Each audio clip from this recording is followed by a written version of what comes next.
All right. Shalom, shalom. First and foremost, we'd like to give our praise, honor, glory to Yahweh, Ba'ashem, Yahushai, Ba'ashem, Rakak Radash. Double honors to the elders and the apostles of Great Millstone and taught us the truth. And salutations to the hopeful elect that's around the four corners of the globe. And the elect against the 144,000. Yahweh, who the world ignorantly calls God, and Jehovah, Ba'ashem is in the name. Yahweh Shai, who the world ignorantly calls Jesus Christ. The Rakak Radash, just the Holy Spirit. Honor brother I will love me join with Shataria And the brother Esau. and we'll come back at you brothers and sisters of the household of faith of the hopeful righteous elect with another lesson. Now Lord, when we hope this lesson be edifying. That's right. You know, the title of today's lesson is ultimately pointed to the no mercy for Esau, because you see what this devil is doing around the world. You know, he's passing unrighteous decrees. You know, he's putting things into effect. He's destroying the foundation of the earth. You know, things of that nature, man. Everything that's contrary to the law, statutes, commandments of Yahweh Ba'ashem Yahushai. That's why ultimately, once this devil serves 1,000 years of captivity, he's the only nation that's going to be promised what? No mercy. That's it. You know, the so-called white man, starting with these elites, man. That's right. These elites is going to be the first fruits of slavery. After his kingdom is destroyed, you know, these elites is going to be the first fruits of slavery. They're going to clean up the dead bodies that's, you know, that's left out here. That's going to be ultimately their first job. And ultimately serve that 1,000 years, and ultimately going to be destroyed, man. That's that no mercy, man. That Obadiah 1:18. But you know, he say it's gonna be blood up to the horse's bridle, so it's probably gonna take them 1,000 years to clean this place up once Yahweh Ba'ashem Yahushai get through with it, because they say the angels gonna have to hold this joint together. It's gonna be so catastrophic. You know what I mean? But he will get no mercy, because hey, Isaiah 5:20, it says, "Woe unto them that call evil good and good evil, that put darkness for light and light for darkness, that put bitter for sweet and sweet for bitter." And number one with a bullet, Esau Edom. Everything he does is clean contrary to the law, statutes, and commandments of Yahweh Ba'ashem Yahushai. He does nothing in unison with nature, nothing in harmony with our Savior, okay? Everything he does is clean contrary. It's the opposite. So why should he be shown any mercy, all right? hey, what's that? That's that James 8:25. He said he thinks to change times and laws. Yeah. You know, that's really talking about Antiochus Epiphanes, but we equate it as Esau as a whole. You know?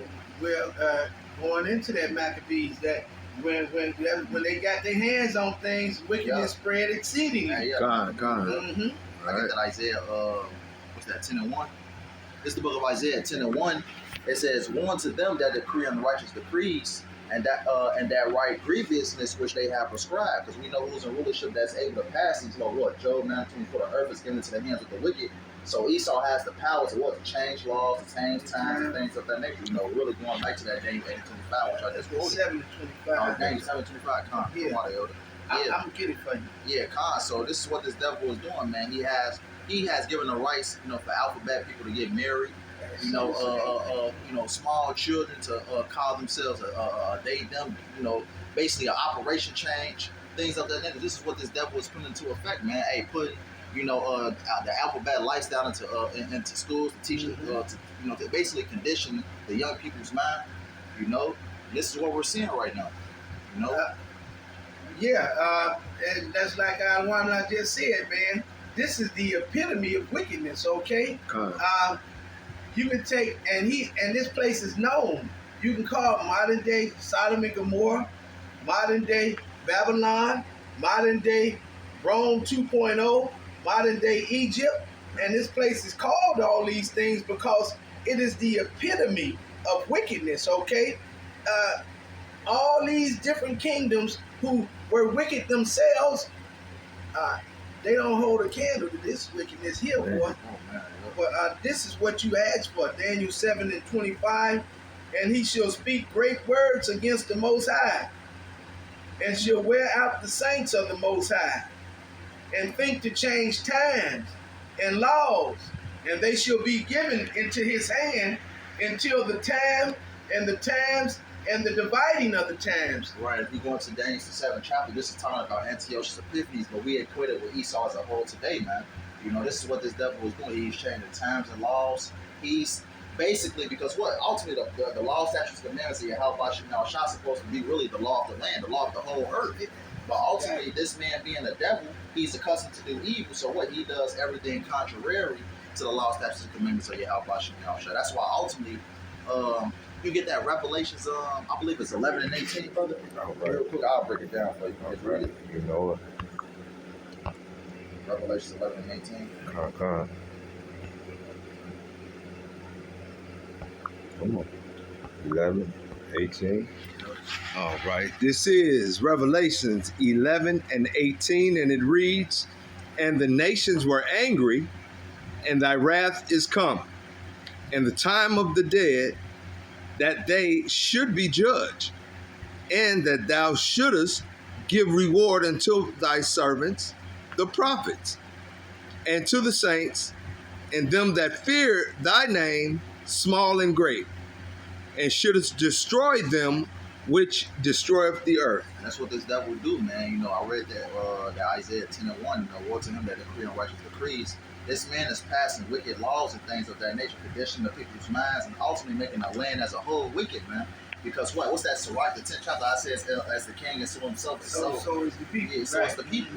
You know, so ultimately everybody follow after basically the devil, man. They follow all his ways and all his acts. That's why the world is in the state that it's in. Ultimately says what? Destroy them which destroyed the earth. Man. You know, so what? The Lord has to take this devil out of power because what? He's destroying the foundation of the earth, the water, the food that we eat, the air that we breathe. You know, that's why ultimately, Yahweh Hashem Yahushua is going to get his devil no mercy, man. Look at the foundations of the earth, man. Look at the animals. Man. You got zoos, you got prisons for animals, which is what we call zoos and things of that nature. You know, basically this devil has the whole world on lockdown. You know. And think of the elite who has the trophy rooms just full of all kind of heads of the animals in which, Yahweh Hashem Yahushua gave us to, help give, whether it be strength or, these are animals that serve the purpose that Esau thought or continues to think that they only serve one thing, is to be trophies on his wall. So, that's the same thing with what you're doing to us as a people too also. Yeah, that's those poachers. They hunt those animals. Hey, Esau, he don't kills for sport, man. That's right. Things of that nature. Even going back then, how the tribes, ultimately hunted for food, man. We didn't kill animals for sport, man. Yeah. Hey, this is what this devil do. Hey, that's why ultimately, going back to Genesis 25th chapter, how it talks about Esau being a man of a man in the field, man. Him hunting animals and things of that nature, man. He was a cunning hunter. But ultimately, this devil ultimately has to be judged. I got what you was asking for in that Sirach 10. I'll start at 1. It says, "A wise judge will instruct his people, and the government of a prudent man is well ordered. As the judge of the people is himself, so are his officers. And what manner of men the ruler of the city is, such are all they that dwell therein." And there you go, man. I'm gonna give a perfect example, right? You basically know somebody in the household. Say you basically do a child in the household, right? Your parents is living a certain lifestyle that is basically introducing to the children. So everybody in that household, starting from the top to the children, they'll follow that same exact lifestyle that the parents is following. If a father in the house that's smoking, ultimately, eventually, those kids gonna start smoking because what? Ultimately, the father set the example, man. Yeah, exactly. So ultimately, Esau Edom is what? Ultimately setting that wicked example, and people is following after that standard, man. And that pretty much goes back into what we said at the top of the lesson when we was talking about that Maccabees at the top. Those Greeks. Those Greeks, that's the beginning of Edomite rule. And once they got in rulership, wickedness spread exceedingly. Evil multiplied. I believe that's First Maccabees 1 and 12. Let me get it for you, Will. That's First Maccabees, exactly.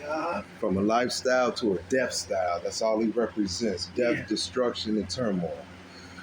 This is the book of First Maccabees 1 and 9.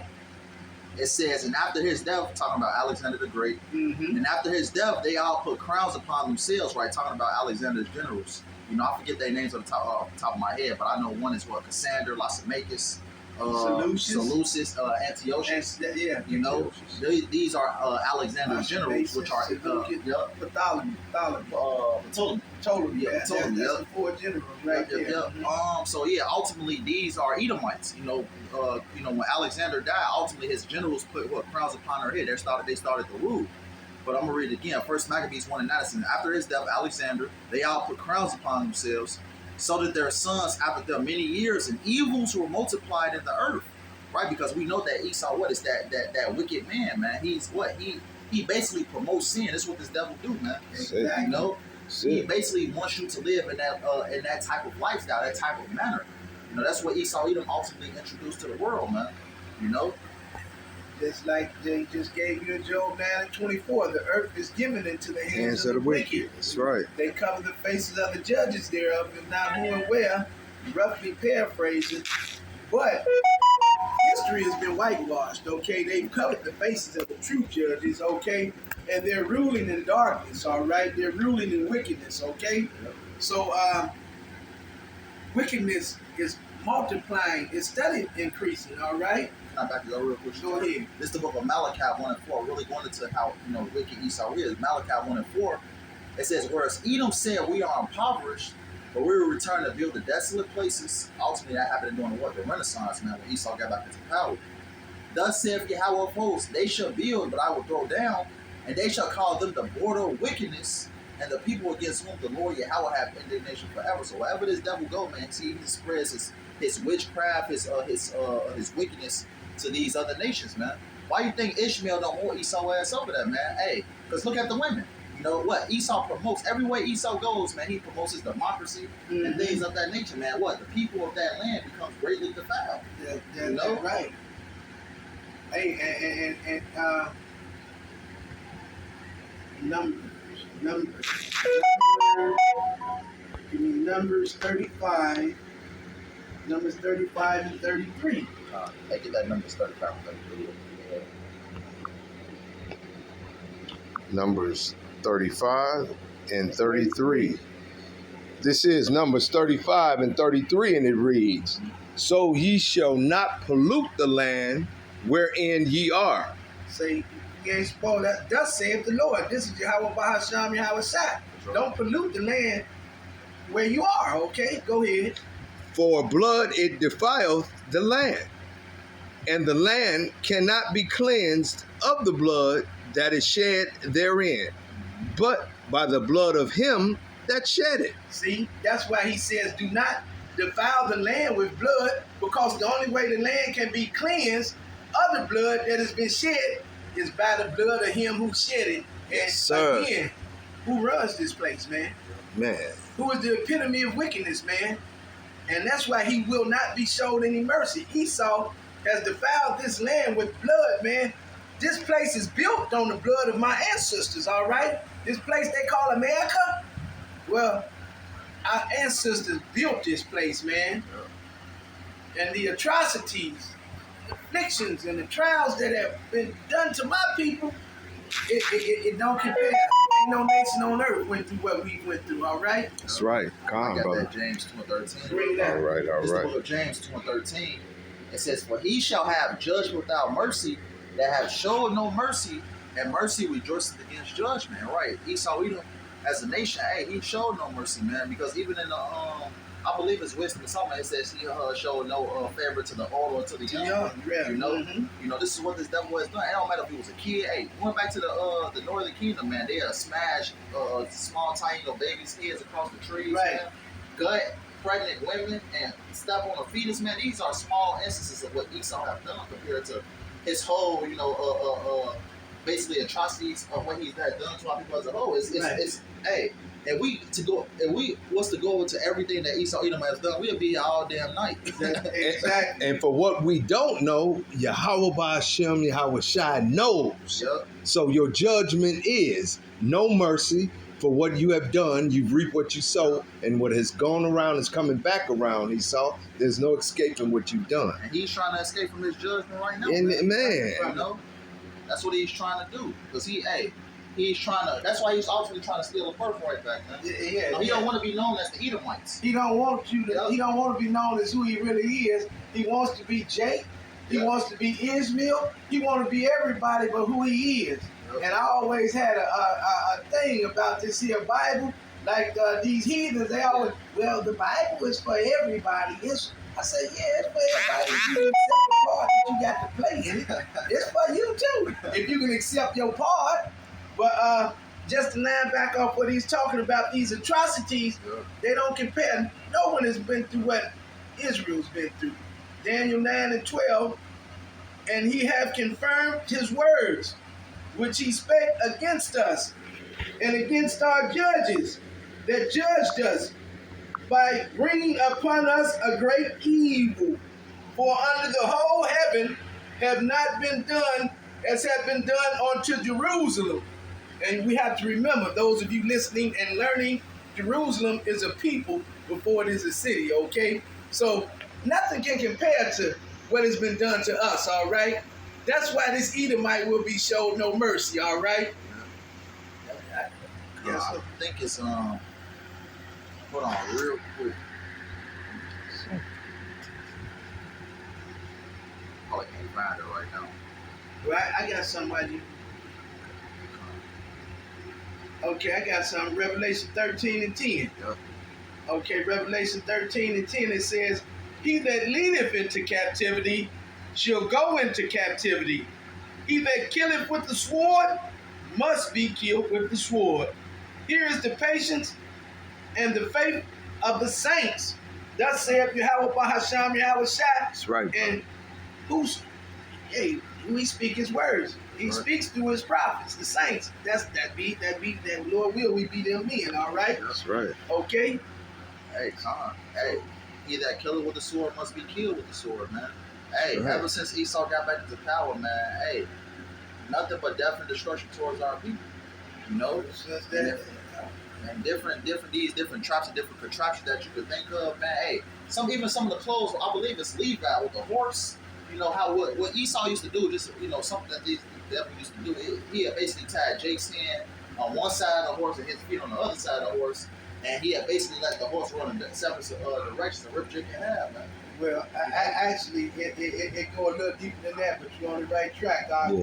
They used to tie an arm, a leg, and a leg, and the slave masters used to be on the horses and pull the horses and watch 4 different directions. watch them rip us to pieces out of your song.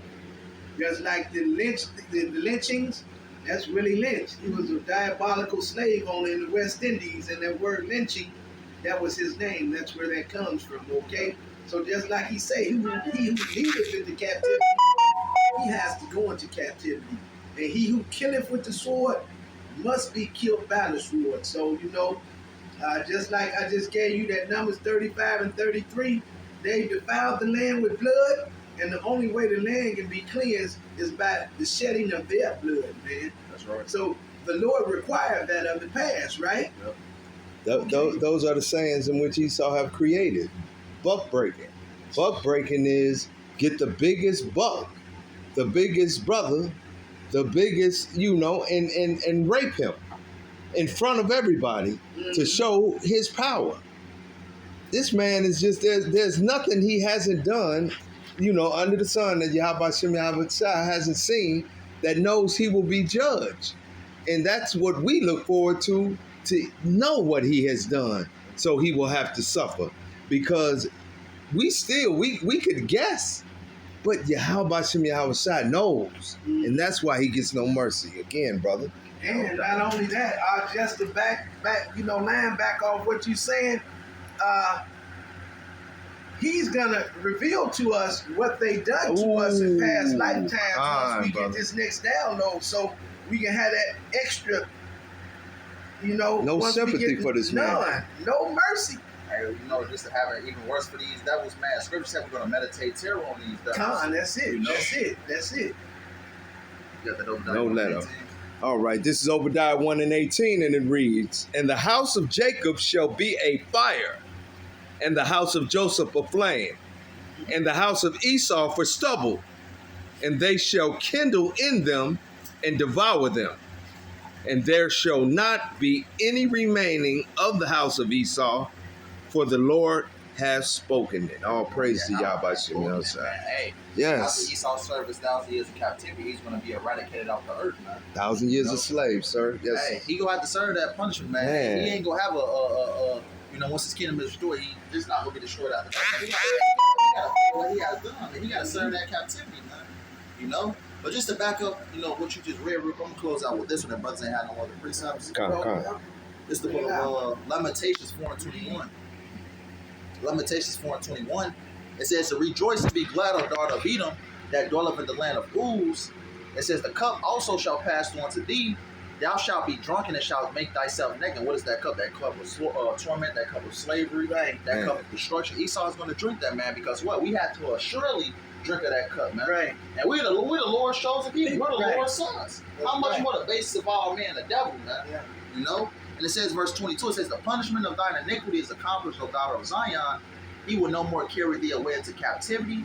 He will visit thine iniquity, O daughter of Edom. He will discover thy sins. And that's happening right now, man. Hey, what's that? Deuteronomy 30:7. The curses coming upon our enemies. Right. Hey, the Lord is visiting Esau Edom right now, man, because what? Those curses are coming upon our enemies, man. Right. Starting with these elites, man. So it's their time to be punished. It's their time for that destruction. Yeah. And ultimately, what? As that brother read in that Obadiah 1:18, there shall not be any remaining of the house of Esau. That's right. Right, And this is the time we're approaching, man. That's right. Be stubborn. Man. Yeah. Certainly so. So, I ain't got nothing. so with that being said, we hope this lesson was edifying. We'll end our praise out and glory too. Yahweh, Ba'ashem, Yahweh Shai, Ba'ashem, Rakakradash. Double honors to the elders and the apostles of great millstone that taught us his truth. And salutations to the hopefully elect that's around the four corners of the globe. Lord, and we hope this lesson was edifying. Until next time, Kwame Yasharala and Abba Ball. Abba Ball. Shalom. Shalom. That was a good lesson. That was good.